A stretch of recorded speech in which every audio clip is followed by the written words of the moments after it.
I know who I am. The power to define is the power to determine destiny. Let me say that again. The power to define is the power to determine destiny. If you let other people and other things define who you are, they determine your destiny. But if you get your definition from, in my case, God, my calling, somebody else may have something else, then that determines my destiny. And so when you learn who you are and stay true to you, as you said earlier, stay authentic to you, we're going to influence some people and help people along the way. Hey, your payday is coming. My payday has come, and I'm gonna have another one. Okay, but it's not about what I'm trying to get. It's more what I'm trying to give. Because givers are getters. What's happening, y'all? This is Mike D with Black Fathers Now, where we're bringing the village to the brothers. Every couple of weeks, you can look forward to a quick inspirational message or a thought-provoking guest with knowledge and wisdom, all geared towards helping you be the best father that you can be. We're bringing the village to you. Now it's your turn to do something with what you learned. All right, y'all, let's go.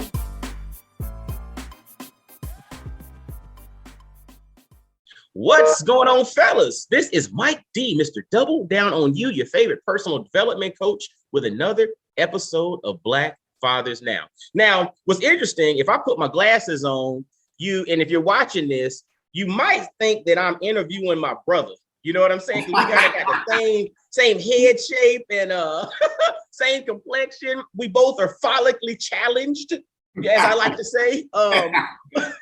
And this is my brother, but not my biological brother.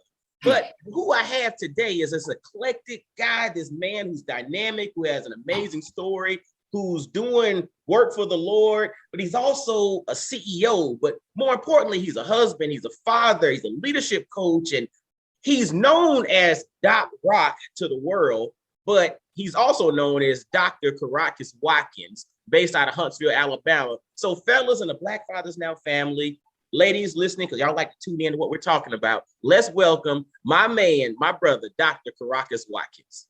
Well, Mike, man, it's good to be on this morning. Talking with you. And I remember the first time I talked to you on the phone, I'm like, hey, man, we brothers from another mother. Yes. Same father. We look alike. We have so many things in common. And I'm excited about what you're doing and Black Fathers Now and all the other things that you're doing to help push and promote Black men, but also not just that, but their success, because I think all of us have it, can have it, if we just reached out and keep working, man. So thank you for what you do, bro. Absolutely. And when we think about success, definitely when we jump into your story and we see, the things that you've overcome, the things that you've, accomplished, you definitely, and what's flowing through you is a model for success. But before we jump into your story, let's give shout outs, because, I'm one that's big on the village, and who are we without those that are supporting us, the wind beneath our wings, and allowing us to be who we are. Give some shout outs to those that are important, that are in your village, and then we'll jump into your story, my brother. Yeah, I would love, I think it's great because I agree with you. It does take a village. And my first shout out is my wife, Dr. Audrey Watkins. I mean, she's there. She's been there for me, man. She's allowed me to flourish. She's allowed me to do what I do. I've been around the world, as we'll talk about that. And she haven't given me no problems. She's helped raise our kids, and she's been there as my strength. Also I have my college professor, Dr. David Green Jr. Man, this guy was a Black dude, a mathematician, was a father. Really brought me up from Alabama to Flint, Michigan, to Kettering University, to engineering school, and taught me the value of time. I remember Dr. Green saying, Mike, you can never replace lost time. And we friends to this day. This guy has a nuclear physics degree. I mean, he's very, very smart. He's retired now, was over the science and math department, but man, was there. And of course, my mom, and I don't want to talk about that now, but my mom, was a 15-year-old mom. She had me when she was 15 years old, but never ever said what I couldn't do. Always told me what I could do. Never said, you were a mistake. I tell people the act was a mistake, but the product, Doc Rock, was divine in God. And so she always said, go for it, and be the best you can be, and don't let people judge you by where you was brought up. So and my grandma, I have two grandmas, man, that both of them gone. Mama Sally, who was my father's mother, and then a lady named Merlene Hollins. We call her Ma, and she's my mom's grandmother. But I actually just took her. I took her as my own, and she was one of the people, Mike, and we know this, brother. She believed in me. When I didn't believe myself somewhat, she absolutely believed in me, said, God have great things in you. You're going to do great things, up until the end, until she passed a few years ago. And man, we talk about Ma to this day. So, and I want to talk about one more person. I have a biological father, Curtis Jackson, but my stepfather, Reverend Dr. George Franklin, man, this guy took me and my sister and my brother. None of us was his kids. Married my mom, and was a father to us. He's a pastor, man. He's a good man. He showed care. We was not stepkids. We was his kids. And man, today that guy, man, is an example of what you should be as a stepfather. And so I give hats off to him. Man, I'm gonna tell you, man, your shout outs, and it's so interesting. I mean, we could legitimately just pull concepts from your shout outs and really build a full talk around it. I mean, you mentioned the value of time, right? The other thing that you mentioned was the act was a mistake, but the product was divine. Like let's say, pastor say that'll preach, right? And then when you really jumped into, your stepfather, but then also your grandmother, the concept of belief and support, how they had belief in you and never told you what you couldn't do. And your mother was the same, but then the backside of that with your stepfather, support, meaning he was always there, even though he was not your biological father, he was there. So just those things, I think, are in the soup, kind of got mixed up to excuse me, to create Doc Rock or Dr. Karockas Watkins. And that being said, I think that's a great segue into your origin story. Talk to us a little bit about where you come from, some of the inspirations and the things that led you to where you are today, brother. Yeah, born in Decatur, Alabama. Decatur is about 30 minutes outside of Huntsville. And Huntsville now is, of course, the largest city in Alabama, about an hour north of Birmingham. The Rocket City, as it's called, more engineers and PhDs in the city of Huntsville than any place in America now. But anyway, born and raised there in Decatur. And, we was born, when I was born in the projects. We call them the bricks, right? Yeah. And I told them I'm gonna write a book called Brick Child, and I'm coming from the bricks to where I'm at today. But anyway, and I told people, Mike, I didn't realize I was poor until somebody had told me, they like, man, people in the project poor. I'm like, what? I mean, because it was an apartment to us, right? And I didn't see a lot of success around me. I saw a lot of people living average, and I'm not knocking them and beating them down, but that's who they were. That's what they did. But man, there was something inside of me that would not settle for average. My definition of average is just on top of the bottom. You got the bottom, then you got average. And I was like, no, that's not what I want to do. What I want to be. I want to be more. And God had gifted me with intelligence. I was smart in math. I was smart in reading. I made good grades. I was smart in just most things. And I used that to get a sponsorship, a scholarship with General Motors. General Motors, when I was graduating from high school, wanted to sponsor a student from Alabama, a minority student, to go up to GMI Engineering and Management Institute called Kettering University. Now, it was one top-notch engineering school, private school, and and General Motors there in Tuscaloosa will be where I was working. And because I, kind of busted my tail, made good grades, that allowed me to get that sponsorship. They interviewed several people in the state. I got the sponsorship.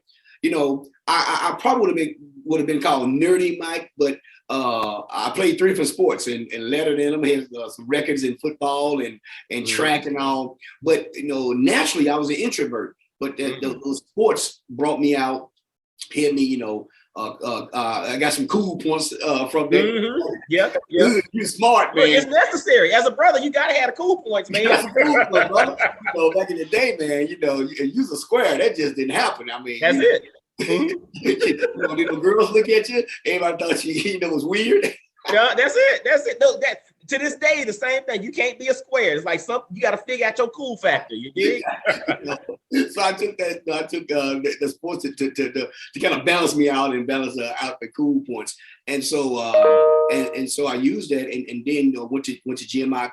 That's my first time ever spending any time in the North. To be honest with you. And when I got there, all the girls would be like, "He's so country," my dialect, man, was really, really bad then. I mean, I was like Flo, Doe. And they never heard it. But the funny thing is, it's like, and it's funny, I remember growing up, being country was considered derogatory, right? It was kind of like, sorry, I was putting you down. See, I'm from Augusta, Georgia. Augusta's not necessarily country, but to a big city, Augusta's country, right? Yeah. And so when you go somewhere, folks always want to say, "Oh, you just so country. You so country." And they're trying to imply that being country is being backwards or being slow or not knowing or unintelligent. But the reality is, if you look at it now, everybody wants land. Folks are going from the big cities down to the country, And so it's funny how things come full circle where it's no longer derogatory to be considered country. The folks from the city are now wanting to be a little more country because they can see the value that the country brings to the table. Oh man, you're so right. You're so right. And so, at first, when they started doing that, man, like, listen, I was kind of offended. I was like, "What?" And they asked me, "Y'all got roads in Alabama? Do you still ride horses?" I mean, they said all kind of stuff, man. And so at first, I was getting kind of offended. I said, "Oh, I'm gonna use this." So all the ladies, girls was like, "Oh, he's so country. Say some country. Say something." And so I took that country and used it for my advantage. There you go. Look, come on now. The power of authenticity. See, people don't think they're like, everybody's trying to figure out a way to get in and be like everybody else. But when you start to really understand where the real juice is, the real juice is in your point of differentiation. And the thing that differentiates you from everybody else is you. Is you. You're right. It's you. So I was me, and I done well. I got very, very involved at Kettering University, and I was selected to be part of the president's council, which led me.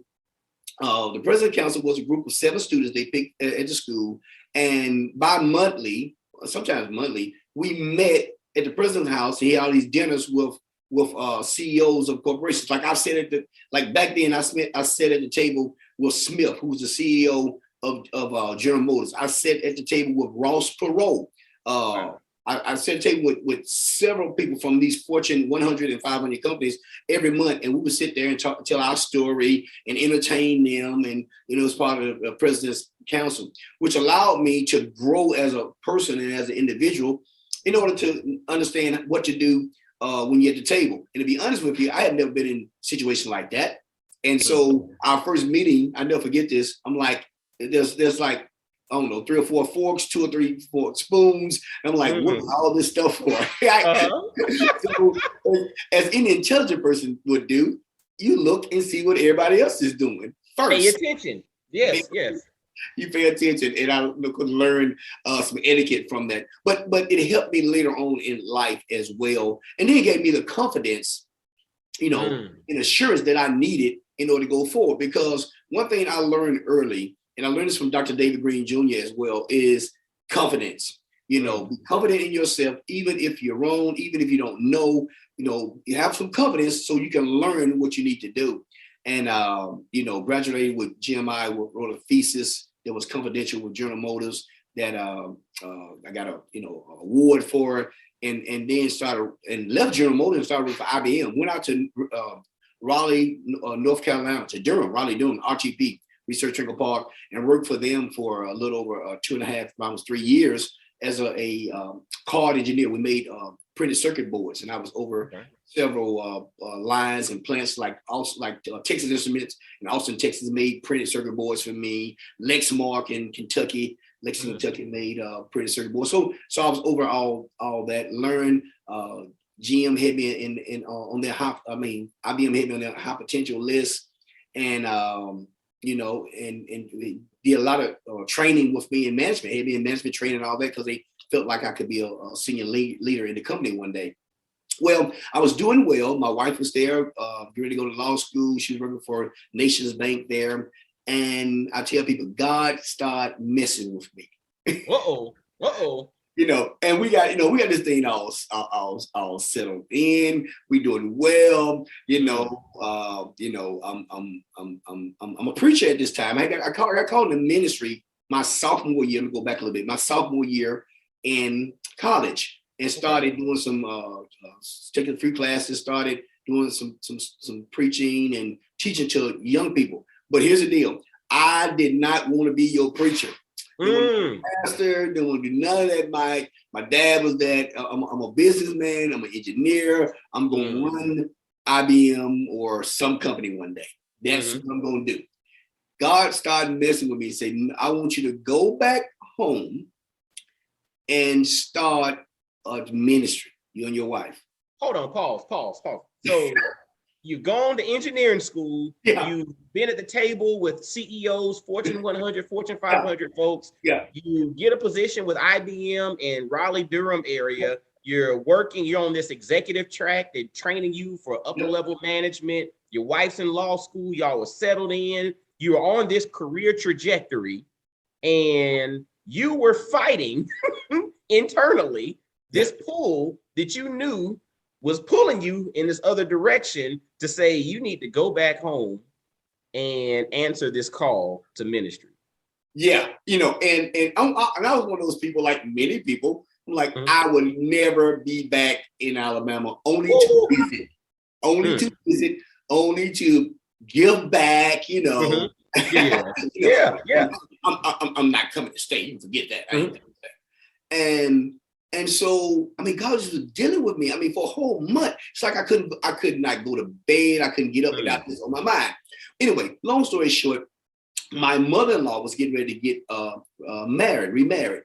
And I was led to call General Motors, Saginaw division of GM, down in Decatur, Alabama. And I called them and say, hey, I'm coming back home. Do you have any openings? Well, I went to GMI, Kettering, the current Mary, the current CEO of General Motors right now, went to that school. So, so it's very, very notable, his prestige to it. Anyway, so I sent them my resume. I came there. The wedding was that Saturday. They interviewed me that Friday. They called me that Saturday evening, because I interviewed that Friday. After the wedding, I got a call from Harry Fuller. He can tell you this story. He's still alive. And Harry said, we want you. Here's the offer. Gave me a verbal offer. Sent the offer. Next week, I went back to North Carolina. They sent the offer in. I accepted the offer. And then the next week, I said, I ain't going.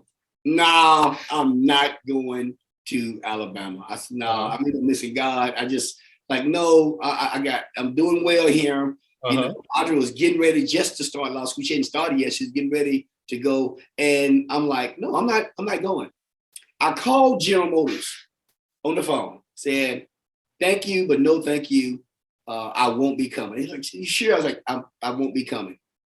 For a month. I never forget it. 1 month, Mike, I couldn't breathe. I couldn't go to bed. I couldn't take 2 steps without God just messing with me, dealing with me. I'm like, oh God, really? Really? Come on. After a month, I told my wife, Audrey, I said, I surrender. We're going back home. She said, you turned the job down. What you gonna do? I said, I have no clue, but we cannot stay here in North Carolina. We have to go back home. God won't let me rest. So I said, I was led to call them back. So I called Harry Fuller back. I said, this is Karockas, Watkins. I decided I am coming home. I'm coming home. I told him the reason why I was coming home. And he said, give me a day and we'll see. He said, we offered the job to someone else, but let's just see what we can do. Well, in the meantime, I had told my boss at IBM that I'm leaving. I'm going back home. and I ain't telling why.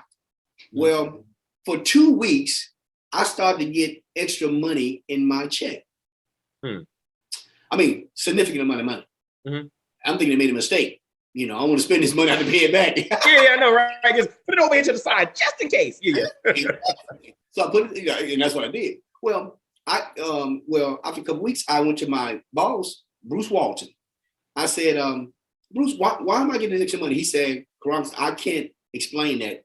You have to go to Bob DeBose. But Bob DeBose was my boss's boss. He's a friend of mine right now today in Durham. And he's a brother, man. Wow. Yeah. And IBM, you know, Duke graduate. I mean, this dude was bad, man, smart, and really understood the plight of Black men and how to help them. He really was. He's a mentor. And anyway, I went to him and I said, Bob, you know, Bruce, I'm trying to figure out where this money. He said, well, we want you to stay. And he showed me the high potential list and what, you know, the plans they had for me. He said, why are you leaving us? And I said, God told me to go back home. Here's what he said. He said, we can't compete with God. He said, we can't compete with God. He said, if there's God, we can't compete with that. He said, but if you ever need your job back or job, it's him waiting on you. And Harry Fuller called me. I had talked to him. He called me that evening, that night, say, can you start in a month? And that's how I got there. Now, it was brought me back to Alabama. Wow. And started Emmanuel Church. Well, I didn't start Emmanuel Church. I take that back. At first, I went and started working for General Motors. A Baptist church actually asked me to come pastor. They have a pastor, and I released it. And I went there for a year and a half. And I told them, God called me back to start a church. So I won't be here long, but I will help you all. And I did that. The church grew, actually. In the midst of that, when I was in North Carolina, God said, when you go back home, I'm going to save your family. Now, check this out, Mike. Check this out. God said, I'm going to save your family. I'm like, what? This is the truth. On my mom's side, I have 1, 2, 3, 4, 5, 6, 7, about 8 aunts and uncles. 8 aunts, 2 uncles. None of them was in church. None of them knew the Lord. I baptized most of them, and they all joined that Baptist church. Matter of fact, all except one, which is with us now, is still at that church, and they are the leaders of that church now 20 years later. Ooh, hold on. See, that's the truth. That's the truth.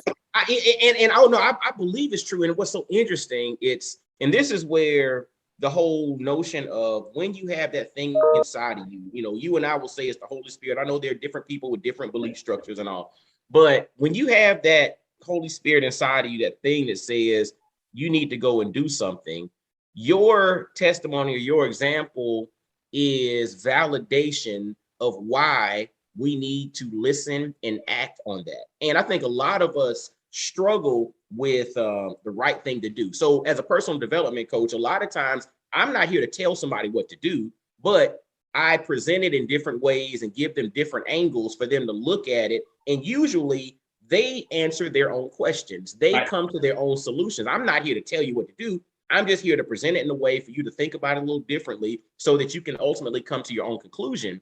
But those things that are inside of us, a lot of us fight what we know we're supposed to do, and we're waiting on some other confirmation to do that. You listened and you came to realize that you going back initially wasn't even about you. It was about your family. Right. And had you not listened, the devastating effects would have not necessarily been on you, because financially and your family probably would have been fine in North Carolina. Absolutely. Right. But it's who you were supposed to impact in Alabama would have missed out. And that's something that we can't miss the boat on, because those that are in need of what we have, if we don't listen to what we're called to do, they are the ones that miss out on it. And we ultimately still can be fine, which is like, it's a bigger picture look at this. It's not just about us, it's about everybody we touch. And you know, you're right, because just this past weekend, my younger brother celebrating 50 years on this earth. And we had a lunch. We had a lunch with my aunts. And one of those aunts, you know, because I came back to leadership, because I've always implemented leadership. and all of our teachers at church and everything I've done. Because, as a leadership coach, as a, consultant, all that kind of stuff. Now, I've done it for years. Well, anyway, my aunt was so proud. She said, and they call me Rocky. Mm-hmm. She's Rocky. She said, look, this is a lady who dropped out of school, high school, and she showed me where she has a medical assistance, certification in the state of Alabama that she had to take several tests to have. And she showed me this, and she's 50, she's 61 years old, something like that. And she was so proud. She said, and this goes back to the teaching 20 some years ago, but she never stopped, in her pursuit to be better. And now she's certified, more paid. Had an Alabama seal on it. And so when you just said it's bigger than us, that story just came back to my mind. We don't know who we're affecting by our life, by how we lead. And I tell people, everything I've done up to now, I've had these titles, but leadership is not a title, man. It's what you do. Okay. It is influence. You can have a title, not be a leader, but you definitely can be a leader without a title. No doubt about it. You can be a leader without a title. Listen. Yeah. That's big. That's big. And fellas, I hope you're paying attention to that. A lot of times we're looking for the titles, we're looking for the accolades, but you can be a leader without the title. And I'll be honest with you, there's a book, one of my favorite books is called The Alchemist. And the whole premise behind The Alchemist is as you pursue your personal legend, or from our belief perspective, it would be as you pursue your calling, as you pursue that thing that you're called to do in life, God creates the opportunities to usher you along, right? So it's kind of like as you pursue your personal legend, the universe conspires to help you on your journey. It's God helping you as you move along your journey, but you got to start doing it. So you don't need the title to be a leader. Just start leading, walk in that direction, and see how this thing opens up. Yeah, you're right, because it's influence. And we don't really know sometimes how much that we are leading people or influencing people, the leadership influence, and it's back to what you said earlier, staying true to you. I've gotten our course here and there. I think we all do as we grow. Okay. But one thing at the age of where I'm at now is that I know who I am. The power to define is the power to determine destiny. Let me say that again. The power to define is the power to determine destiny. If you let other people and other things define who you are, they determine your destiny. But if you get your definition from, in my case, God, my calling, somebody else may have something else, then that determines my destiny. And so when you learn who you are and stay true to you, as you said earlier, stay authentic to you, we're going to influence some people and help people along the way. Hey, your payday is coming. My payday has come, and I'm gonna have another one. Okay, but it's not about what I'm trying to get. It's more what I'm trying to give. Because givers are getters. That's it. That's real. That's real. Givers are getters. And what you just mentioned too, which is interesting, it's like, and this is something that I use. I use an analogy of the tube versus the vessel, right? Because a lot of people want to be vessels, meaning, I'm a vessel, I'm soaking it all up. But the only problem or the challenge that I have with the vessel is the vessel's not beneficial to someone else unless it spills or it's knocked over. Right. And you have to be completely full before you can drip out and help somebody.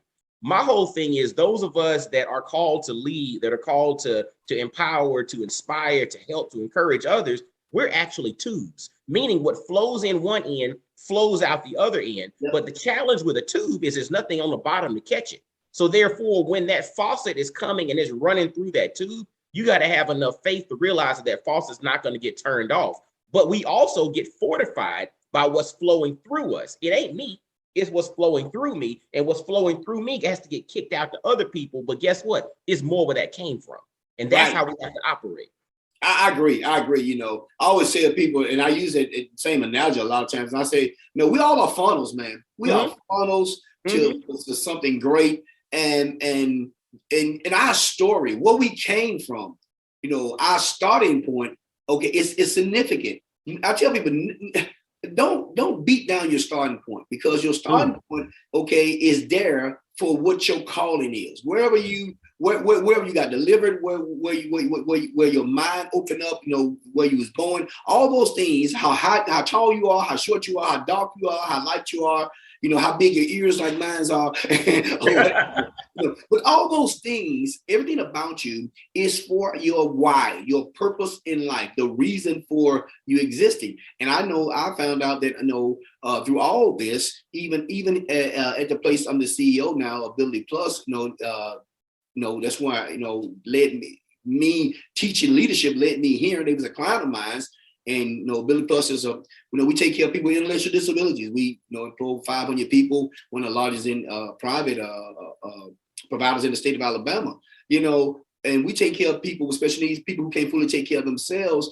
But I got here because of leadership, because of me caring and wanting to help the CEO at the time and his immediate staff to be better. It was all about influence. Now, love being here now. But people say, now, how you do all these things? You have a leadership consulting company. You CEO of Ability Plus. I'm the chief CSO of Emmanuel the Connection, which is Chief Servant Officer. Church. How you do all these three things? How you lead three different organizations? Mike, they all the same. I lead. I influence. I do the same thing really at all three of them. They all morph together. To be honest with you. Because that's what I do, caring for people. Because if I can help those that follow me to be better personally and to be better in this organization, then it's pushed down and we become a better company. We become a better organization. But it starts with me wanting to help. If you can be the leader of one, you can be the leader of many. But if you can't be the leader of one, you can't be the leader of any. Pause right there. And fellas, again, see, it's kind of like the whole notion of, when you learn how to manage a little bit, then you can learn how to manage a whole lot. If you can be the leader of one, you can be the leader of many. But the problem for a lot of us is we bypass being the leader of one. And the one that we're talking about is the one we're seeing in the mirror. That's right. You cannot lead yourself to making good decisions, to making good choices, to being disciplined, to being focused in how you operate, to understanding who you are, and then building a life or pursuing life through that particular lens. If you cannot do that with yourself, what makes you think that you can do that for other people? But you have to start with the one in the mirror. But the thing is, and the beauty of this, once you master leading that one yourself, that one that you're looking at in the mirror, once you master that, you now have the playbook to lead thousands if you need to, or if you're called to, because concepts and principles transcend circumstances. Yep. And you're right. And you don't have to be perfect to do that.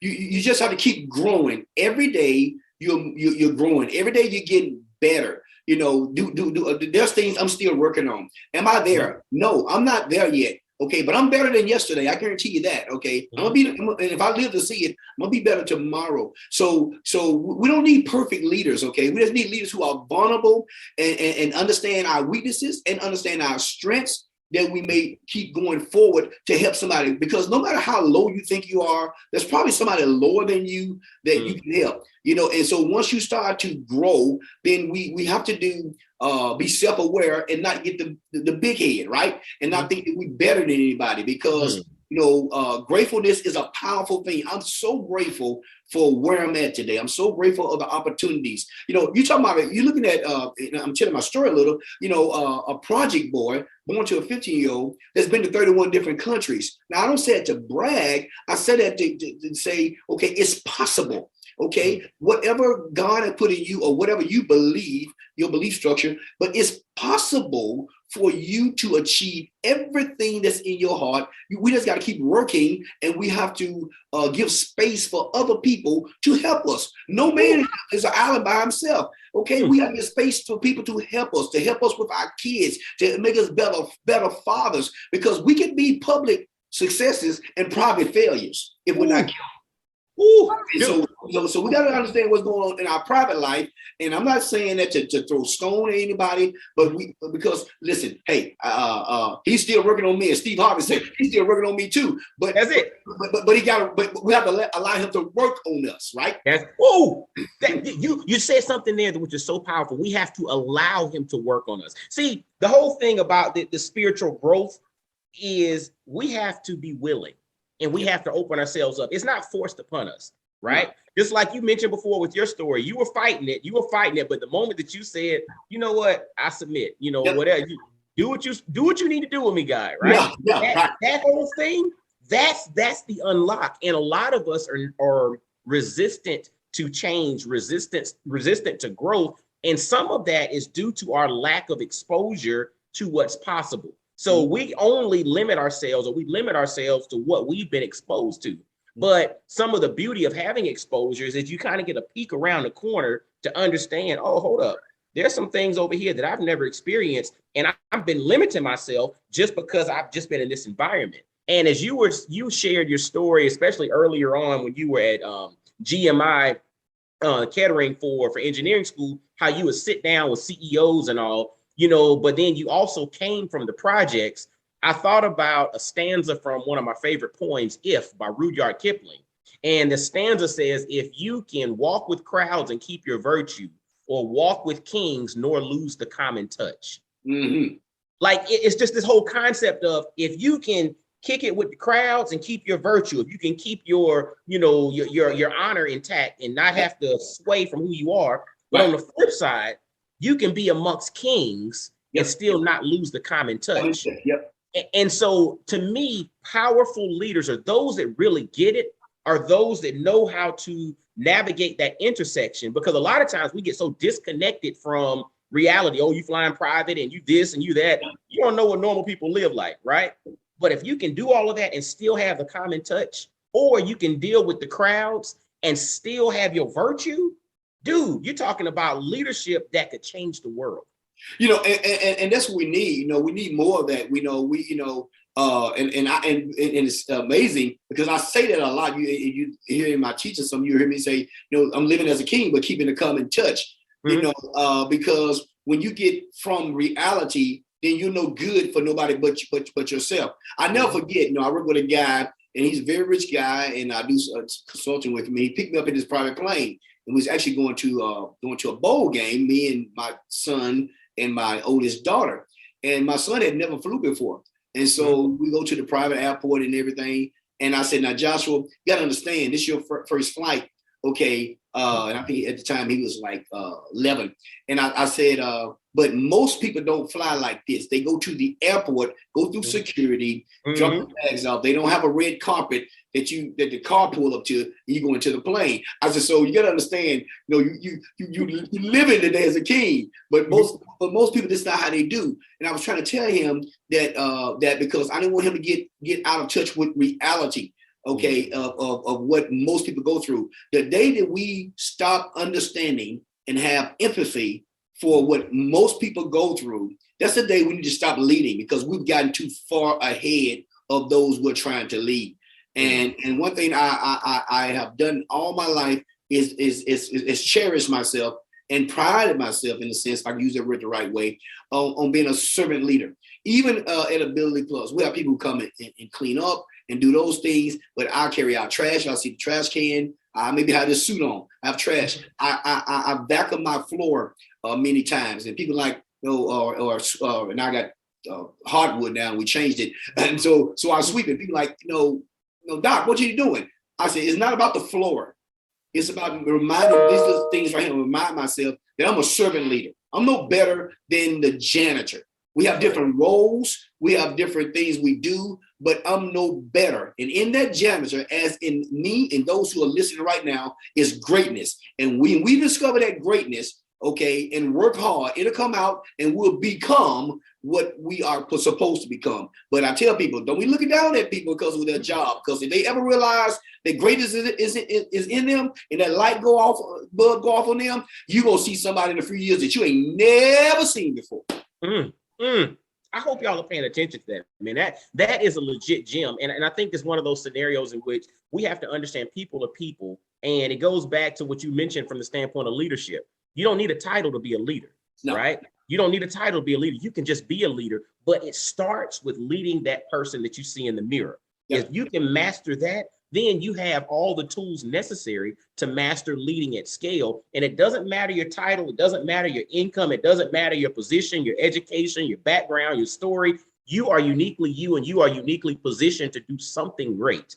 Don't look down on somebody else because of a title, because if you value yourself or you build yourself up solely based off of the title that you have in your life, the reality is that is something that is false. That is something that is not, basically it's not something you can build your life around, because that title can come and go, but you still gonna be here. Yeah, you know, and it all starts and let me say this, I want to get this in before we stop. You know, because somebody said, Doc, well, how, you know, what did you do? What is the secret sauce for you? And the secret sauce for me is mindset. Listen, when I was in the projects, my mind, was in the palace. Ooh. When I was in the projects, I'm telling you this, my mind was in the palace. See, you know, I tell people, you are today what you thought yesterday. You'll be tomorrow what you're thinking right now today. We look like our mindset. We look like our thoughts. We look like our decisions. So if you want to change where you're going, the first thing you change, is your mindset. You don't go buy a car that you can't afford. Change your mindset and how you see the car. First of all, be grateful for what you drive. And even if it's a hoopty, I drove one that had to put oil in it, like I put gas in it, right? But change your mindset. Get yourself somewhere in the future. Now I call it's all about attitude. 85% of our production in life is not based on your degree, your skills. It's based, as you know, Mike, it's based on your attitude. You know, because attitude determines altitude, how you go. I wrote a book when it came out last year. It's called Gratitude, GOD-A-TUDE, Gratitude. And it's an attitude based on a word that brings success in one's life. Somebody said, well, Doc, how you get to the place of success that you are now and we going higher? It's because of my gratitude. I have an attitude that based on truth that cannot be denied, man. You can't deny me. You cannot stop me. I'm telling you, you hurt yourself because I have a gratitude. You know, go buy the book. And I ain't just trying to promote my book, but I'm telling you, it'll change life. I've had people from people at Coca-Cola Consolidated, from executive directors, CEOs. Many people are saying, man, this is really good for my personal life and corporate life. So it's all about attitude, man. It's all about attitude. And it's interesting. So with our kids are 8 and 10 at the moment. And, you know, I tell them, I don't get mad for you failing. I don't get mad for bad grades. I don't get mad for, you know, stuff breaking or things not working. The only thing that I get frustrated with are bad attitudes and poor effort. So as long as your attitude is where it's supposed to be, and you provide the proper effort, if that's your best, I'm cool with it. You know, and that's the thing. So to your point, the Gratitude, and this is the book, and is that book available? Where's it available? On Amazon? You can get it on Amazon. Go to Amazon and Google Dr. Karockas Watkins, or you can go to docrockleadership.com and you can get it from there. docrockleadership.com. Awesome. So make sure y'all grab a copy of Gratitude. Go to docrockleadership.com, or you can go to Amazon and grab a copy of it. It's on Barnes & Noble as well. It's at Barnes & Noble as well. Okay, so literally just about anywhere you can get books online, or go to docrockleadership.com, grab a copy of Gratitude. But before we get out of here, man, again, powerful story, powerful message, leadership, it's all you, right? And so you can do a million different things, but you're really not doing a million different things. You're really doing the same thing just a million different times, because, you know, what you're called to do is at the center of it all. Yep. Talk to us before we wrap this thing up, how your experiences, how understanding life from this perspective, how this has come full circle to impact you as a husband and a father.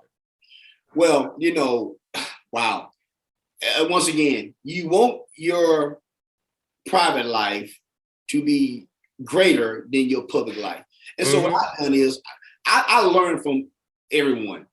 Mike, I'm learning from you, right? So every circle I've been in, from circles like in Africa, I learned the value in Nigeria of respecting older people and listening to them.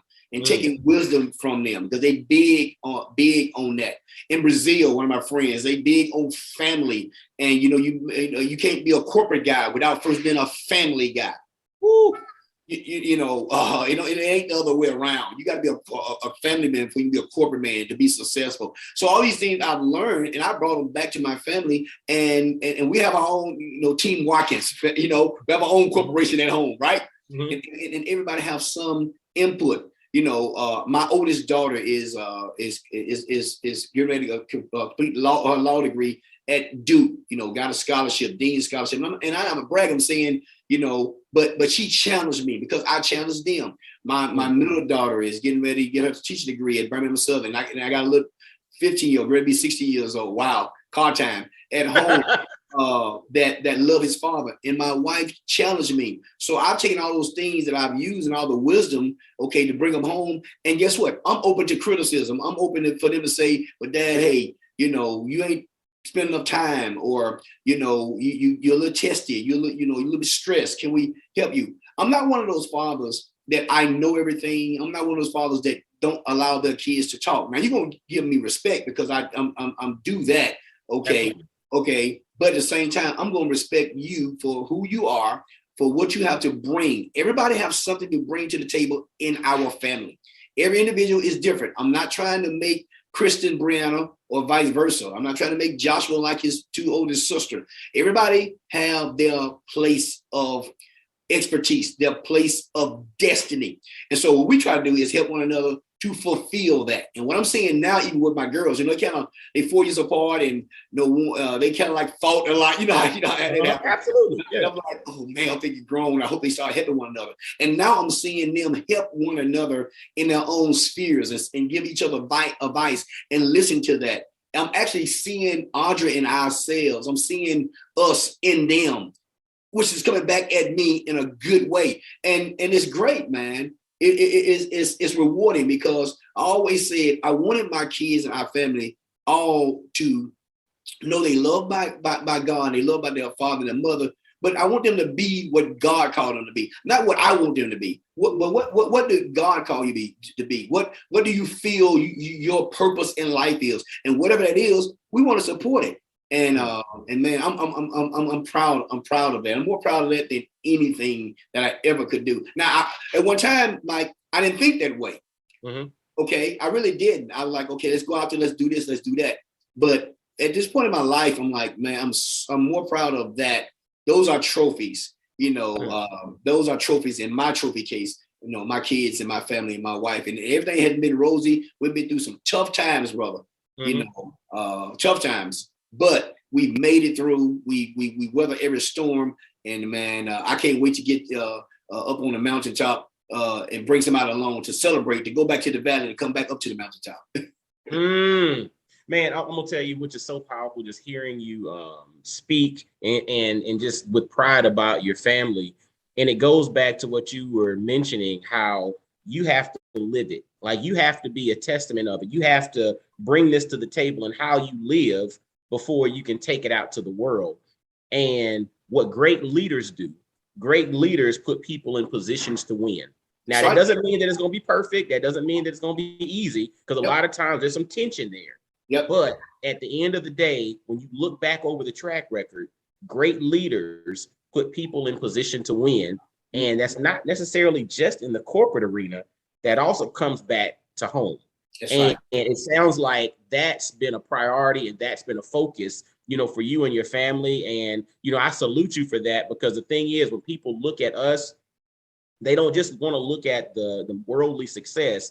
They also want to take a look back and see, like, well, so how's his wife, and how are his kids, and all of that. And there's a level of consistency. There's this through line from home on to the corporate arena, to the church, to the world, to this, to that is consistent. And that, my friend, is success. Yeah, absolutely. Oh, man. Well, brother, as we wrap this up, man, how can folks learn more about Doc Rock? I know DocRockLeadership.com is the website, but anything else, any parting words, anything else you want to throw out there for the Black Fathers Now family? Well, hey, I just want to encourage them to don't stop going forward. Keep pushing. Check us out on YouTube as well. Doc Rock Leadership is on YouTube, and just listen to some of the nuggets we have. We all learn from one another, and I don't want to tell them no bad days. You can have a bad minute, a bad hour, but no bad days. We have a book coming out in the summer called No Bad Days. So here's the deal: it's Super Sunday, it's Marvelous Monday, it's Terrific Tuesday, it's Wonderful Wednesday, it's Triumphant Thursday, it's Fantastic Friday, and it's Successful Saturday. Mike, I'm Doc Rock. You join me at the top. No doubt, my man. Well, brother, thank you so much. And fellas, ladies listening too, make sure to visit DocRockLeadership.com. Follow Doc Rock Leadership on YouTube. If you catch the brother on social media, if you're in Huntsville and you check out his church, if you're at a leadership conference and you hear Doc Rock's on the roster to speak, just know you finna get blessed because the brother finna bring the heat. All right. But as always, make sure to follow Black Fathers Now on all social media outlets. Hit us on Instagram, TikTok, Facebook, wherever you go. Check us out. Share this episode. Make sure to leave some comments, some ratings. And until next time, y'all be blessed, well, and wise. And I'll holler at you. Peace. Peace. Yo, fellas, I hope you enjoyed today's episode. And always visit blackfathersnow.com, as well as follow Black Fathers Now on virtually every social media platform you can think of. Instagram, Facebook, Twitter, everywhere. Just follow us and engage with us, man. Look forward to hearing from you. And I guess until next time, I'll holler at you. Peace.